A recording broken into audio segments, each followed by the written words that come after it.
સુરતના સરથાણા વિસ્તારમાં ડુપ્લિકેટ સાબુ બનાવતું આખું કારખાનું ઝડપાયું છે. ઘરની અંદર જ ડુપ્લિકેટ સાબુ બનાવવામાં આવતા હતા. હાલ પોલીસે એક ઇસમની અટકાયત કરી છે. સુરત શહેરમાં થોડા દિવસો પહેલા જ નકલી વોશિંગ પાવડર અને શેમ્પૂ બનાવવાનું ગોડાઉન ઝડપાયું હતું. ત્યારે સરથાણા વિસ્તારમાં બ્રાન્ડેડ કંપનીના લોગો અને ટ્રેડમાર્કનો દુરુપયોગ કરી ડુપ્લિકેટ કોસ્મેટિક વસ્તુઓ બનાવવાનું એક મોટું કૌભાંડ સરથાણા પોલીસે ઝડપી પાડ્યું છે. જાણીતી કંપની યામી ઘર શોપ પ્રાઇવેટ લિમિટેડના નામે નકલી સાબુ અને સ્ટીકરો બનાવીને વેચાણ કરતા એક શખ્સની પોલીસે ધરપકડ કરી છે.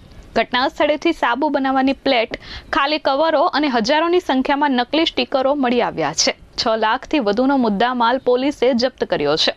અત્રે ઉલ્લેખનીય છે કે 10 અલગ અલગ વેબસાઇટ પરથી ઓરિજિનલ કંપનીના લોકોએ આ સાબુ મંગાવ્યા હતા.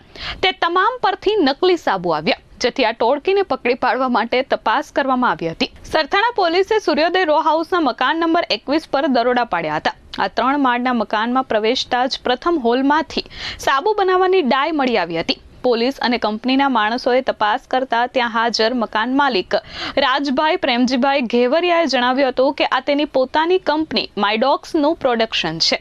જો કે બારીકાઈથી તપાસ કરતા ત્યાં મોટા પાયે બ્રાન્ડેડ કંપનીના નામે ડુપ્લિકેટ સાબુ બનાવવાનું કૌભાંડ સામે આવ્યું હતું. પોલીસે મકાનના બીજા ભાગમાં તપાસ કરતા અલગ અલગ બોક્સમાંથી ઘર શોપ અને મેજિક બારના સ્ટીકર લગાડેલા નકલી સાબુઓનો મોટો જથ્થો મળી આવ્યો હતો.